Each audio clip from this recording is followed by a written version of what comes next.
চাকরিহারাদের একাংশকে নিয়ে এসএসসি অফিসে বিজেপি সাংসদ অভিজিৎ গঙ্গোপাধ্যায়।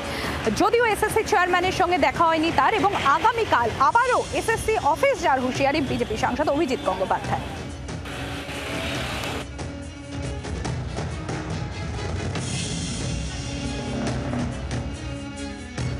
সেক্রেটারিও দেখা করতে উৎসাহী হননি। যাদের সঙ্গে কথা বললাম তারা সকলেই আমার পূর্ব পরিচিত, তারা ভালো মানুষ। তাদের সঙ্গে তাদেরকে জানিয়ে গেছি কি বলা, কি কমিউনিকেট করতে হবে চেয়ারম্যানকে, এবং যে পুলিশ অফিসার ছিলেন তাকেও বলে গেছি যে আপনি চেয়ারম্যানকে একটু খবর দিন, আমরা কালকে আসবো। আবার একটা অ্যাপয়েন্টমেন্ট হয়ে যাক, আমরা কালকে এসে 5-6 জন গিয়ে ওনার সঙ্গে কথা বলে আসবো যে মিরর ইমেজটা যাতে পাবলিশ করা হয়, এবং এই পাবলিশ যে যারা করতে দিচ্ছেন না তাদের বিরুদ্ধে গিয়ে এবার এই স্বশাসিত সংস্থাকে কাজটা করতে হবে। আর এর আগেই অভিজিৎ গঙ্গোপাধ্যায় যে সল্টলেকের বাড়ি সেখানে যান চাকরিহারাদের একাংশ, এবং অভিজিৎ গঙ্গোপাধ্যায় তার মন্তব্য হচ্ছে কারা যোগ্য কারা অযোগ্য সেই প্রার্থী তালিকা আলাদা করা সম্ভব। শিক্ষামন্ত্রীর প্রশংসা করে সমালোচনা মুখ্যমন্ত্রী মমতা বন্দ্যোপাধ্যায়কে।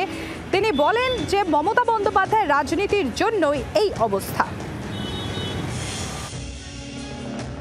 যেভাবে মুখ্যমন্ত্রী মমতা ব্যানার্জি এদের হাত পা বেঁধে রেখেছেন এবং কিছুতেই এই যোগ্যদের লিস্ট পাবলিশ হতে দিচ্ছেন না রাজনৈতিক কারণে, যে কারণে আমি তার কাছে আবেদন করেছিলাম যে রাজনীতির ঊর্ধ্বে উঠে কাজটা করুন, এবার মেনে নিন। একটা উদাহরণ আমার সামনে ছিল যে বুদ্ধদেব ভট্টাচার্য তার সঙ্গে তাকে যথেষ্ট ঘেন্না করতেন মমতা ব্যানার্জিকে, কিন্তু তার সঙ্গেও আমাদের রাজ্যপালের আহ্বানে তিনি একসঙ্গে বসেছিলেন, রাজনীতির ঊর্ধ্বে উঠে সিঙ্গুর সমস্যার সমাধান করতে চেয়েছিলেন। তার কাছে তো সিবিআই এর দেওয়া এটা আছে, মাদার ডিস্কটা আছে, সেখান থেকে সেটা আপনি আপলোড করুন। এটা করতে দিচ্ছেন না মমতা ব্যানার্জি।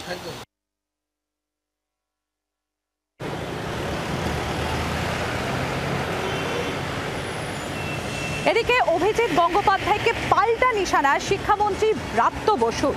ব্রাত্য বসুর বক্তব্য হচ্ছে বিচারকের আসনে বসে তিনি রাজনৈতিক কথা বলতেন, আর রাজনীতিক হয়ে তিনি এখন বিচারকের মতো কথা বলছেন।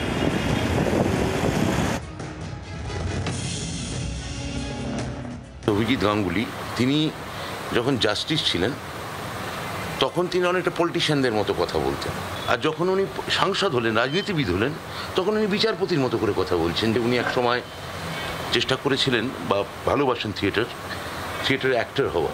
উনি যদি অভিনেতা হতে কখনো চেয়ে থাকেন, ওনার জানা উচিত যে একজন প্রকৃত অ্যাক্টরের বোঝা উচিত যে কোনটা কার পার্ট।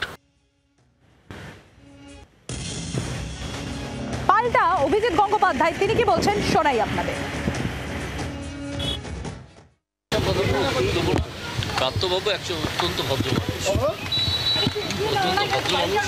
সম্পন্ন মানুষ। আমার নামে কি বলছেন? বাংলার আওয়াজ, বাঙালির আবেগ, জি 24 ঘন্টা।